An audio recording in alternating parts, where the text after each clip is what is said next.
What's up, everybody? Welcome to this week's edition of Ask Shane Anything. I'm Shane Satterfield. I put the Shane in Ask Shane Anything.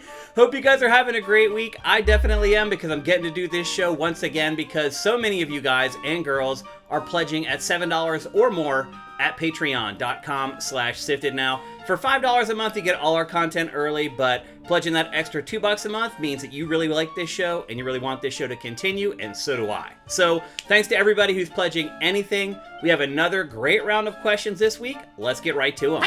Okay, first up this week is Kevin. Does Battlefield actually have a chance of beating Call of Duty in terms of sales this year? Kevin, that's a great question. You always ask great questions. That's why you're in the show a lot. Man. Well, first of all, I would say if you'd asked me this question 3 weeks ago, I'd have been like, no way, because I don't think anybody thought that Battlefield 6 was actually going to launch this year. I think most people assumed early 2026, probably before the end of March, but definitely not in 2025. We really hadn't got any rumblings about that until a few weeks before it was announced. So first of all, it's a shocker that it's coming out in 2025 and not 2026. So yes, now we have this head-to-head competition again that, let's be honest, has not been relevant in a really, really long time. It's been taking EA forever to create new Battlefield games, and then Battlefield 2042 was a huge disappointment, a total disaster at launch, and it never really recovered from it. It ended up like surviving, but not thriving. So there's a lot riding on Battlefield 6, and, you know, EA took the right approach with this game, getting fans involved in the development, kinda, with the whole kind of ongoing alpha playtest that they were doing with a bunch of fans. I think that was the right approach, and I think it just listened to fans. That's the right approach. Instead of ignoring what the fans are requesting, EA finally listened to what they were asking for. And now that I've played it, and a lot of people have played it because the beta was an absolute smashing success, I think people can maybe see a pathway for Battlefield 6 to outsell Call of Duty Black Ops 7. Don't forget that that is what is coming this year. Now, to be fair, we've learned way more about Battlefield 6 than we have about Call of Duty Black Ops 7. And a big part of the problem for Activision and Microsoft and Xbox, however you want to look at it, is that it has to, or they, have to continue promoting Black Ops 6 while getting people hyped for Black Ops 7. That's not something that EA has to do. It's not trying to support promotion for two shooters right now. It's just focusing on Battlefield 6. So we honestly have learned very little about Black Ops 7. We know, like, the basic setting. We know more about the campaign, really, than we do about the multiplayer. So I don't know if it's fair right now to make this determination, but who cares? It's fun. So I'm going to answer it anyway. Here's the thing. I think a lot will ride, believe it or not, I think a lot will ride on the campaign for Battlefield 6. I don't feel like EA lost a ton of fans with the multiplayer from 2042. Granted, it was pretty abysmal and mostly broken, but I think enough Battlefield fans have played enough Battlefield games throughout the years that it mostly trusts that EA can get the multiplayer right, and now that they've had a chance to actually try it with these two beta weekends, another one's happening this weekend, by the way, they know that the multiplayer is good. So really the only X factor left for Battlefield 6 is the campaign. Now I'll say this, it does look like it's kind of a ripoff of a Call of Duty campaign, but then a near future military shooter. What else are you going to do? The trailer was eerily similar to trailers for Call of Duty campaigns, and maybe that's a good thing. Maybe that's what people are actually looking for. So I think a lot is riding on the campaign in Battlefield 6, and honestly, we just don't know really anything about Black Ops 7 other than its basic setup and the time that it takes place, and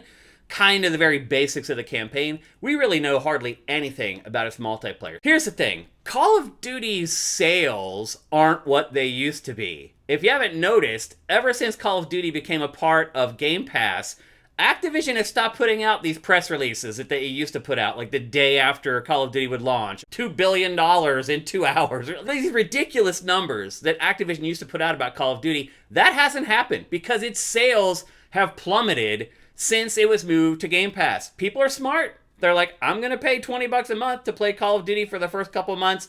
I'll save myself $20. Now, obviously, if you're a big-time multiplayer player for Call of Duty, you're actually not getting a good deal by subscribing to Game Pass, because in 3 months, you've paid for the game, and then you got to keep on paying if you're playing on Game Pass. So you don't get the 25, 30 million unit sales that you used to get. So on that playing field, I think Battlefield has a really good chance of outselling Call of Duty. Now, units sold, I think Battlefield 6 has a chance. 50-50, I would say, on units sold. Now, on player count, and I know EA thinks 100 million people are going to play Battlefield 6. I do not. On player count, I think Call of Duty will still win. I think it will have enough people that subscribe to Game Pass, plus buy it at full price, that it will have a bigger number of total players over Battlefield 6. But honestly, as far as units sold, I think Battlefield 6 can win. And I think even with that, the perception that Battlefield 6 beat Call of Duty, even if Call of Duty has more players, could absolutely materialize. So it's exciting. Like, this is really great news for everybody who likes shooters. Having Battlefield back in the game to push Call of Duty to be better is about the best thing that we could have asked for. Okay, next up we have a question from Joaquim Dragoon. Would you ever consent to an AI mimicking your voice after you're gone if it meant leaving money behind for your family for generations? What are your feelings on the new technology and opportunity? Oh, Joaquim Dragoon, I would do it in a heartbeat.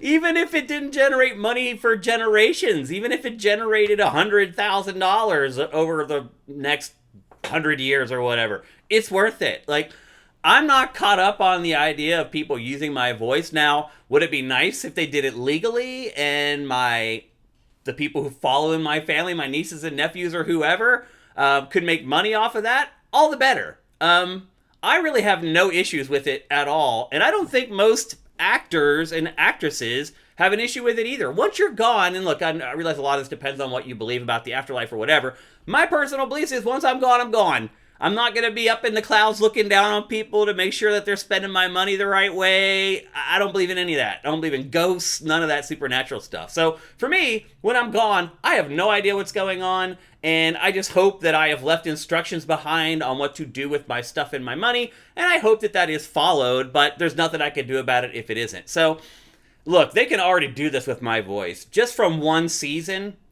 of Game Face, because my voice is recorded without any background noise, they can make me say whatever they want to at this point with AI. Like, they totally can. And there may be an AI voice somewhere that is my voice, because these AI companies are going and scraping this stuff without our consent. And so there could be some AI voice program somewhere where it's me, and I have no idea. So if you're telling me that they could use my AI voice, and they won't, because I don't have a great reading voice or anything like that. I'm just saying, just as an example. If they were to use my voice for anything after I'm gone and give money to people in my family, that's great. I have no issues with it at all. I would just be surprised if that actually happens, if the AI companies do it legally and actually pay my family. That's the X factor, because we catch AI stuff crawling our website all the time.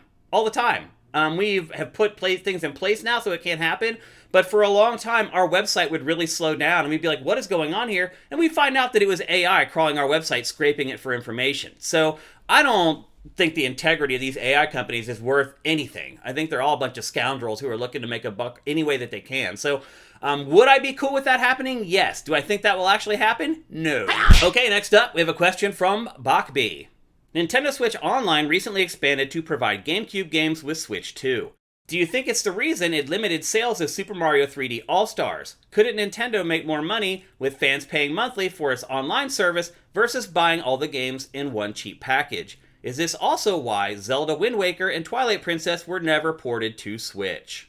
So, Bachby, I pick up what you're trying to throw down here. You're trying to say that Nintendo is being shady with the way that it's holding its back catalog of games and is trying to milk its customers for every penny possible. And look, you're probably right. I mean, they're a massive corporation that depends on capitalism. And if you're not trying to milk your customers of every penny that you can, then you're probably not going to win at capitalism. That's the sad truth of it all. But I don't think that's what's happening in this particular case. Now, I'm sure you could find other cases where Nintendo is absolutely doing this.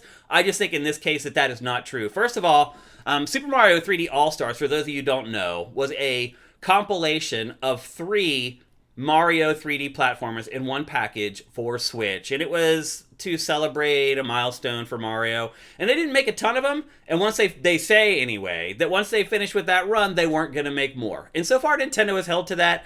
I actually have a copy of the game that I've never opened because I'm hoping someday it's worth money. I checked like a month or two ago, it is not worth a lot of money. It's worth like $100 the last time I checked anyway. And if Nintendo were to reissue the game, then the value of that would plummet even further. So one of those things I thought might be a good investment that's turning out to not be the case. But here's the thing.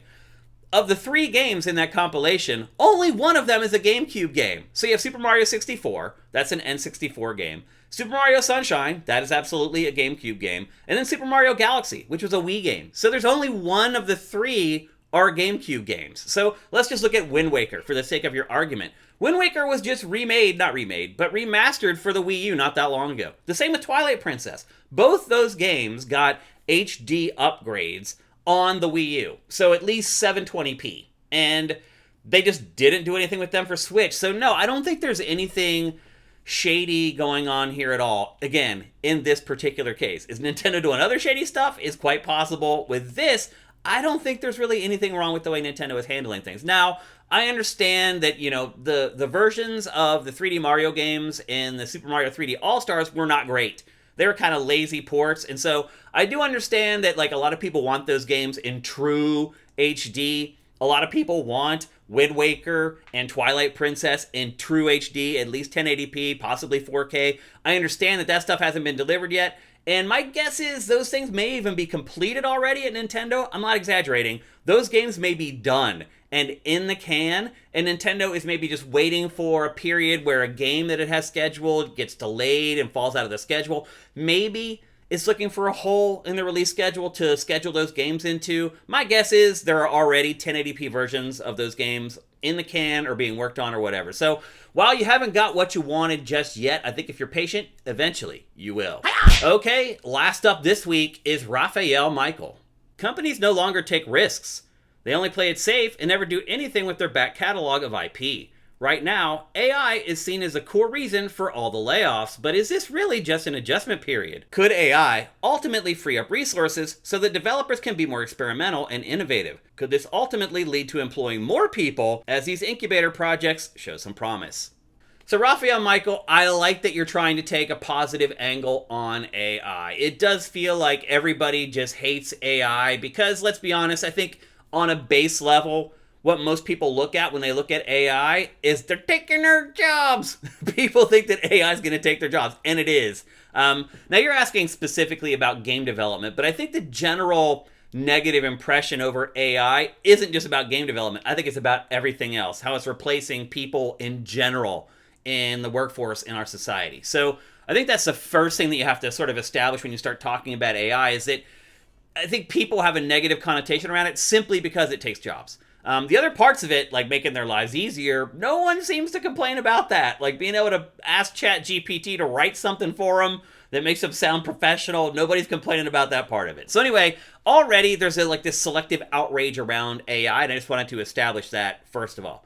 Second of all, could AI free up resources so that developers can incubate ideas and try more experimental stuff and develop more innovative games ultimately?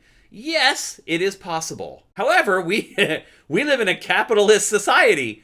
And as I mentioned earlier in the Nintendo question, most companies, if they want to be successful, they need to squeeze every penny that they can out of their consumers. And they aren't always looking for ways to make the consumer more happy. They're just looking for ways to squeeze more money out of the consumer's wallet. So your premise sounds great in a utopia, and it would be nice if companies really thought that way. Like, wow, we saved $80 million on the development of this game using AI. Instead of keeping that $80 million, let's put it into this other department that's going to work on these smaller projects that are a little different. I don't see that happening because you still have to convince people at a certain point to buy the niche innovative product. And that is just not happening and not flying in 2025. Every game now is like something part 4, part 5, part 6, or a remaster or a remake. They're just playing it so safe because the bets are so high. So again, I like that you're optimistic and you think that these companies will be like, wow, we saved so much money. We're not going to keep it. We're going to spend it to maybe make a more awesome game that we'll have to really manage to get publishers for. I mean, that's really the problem here. It's not that developers don't have ideas for innovative products.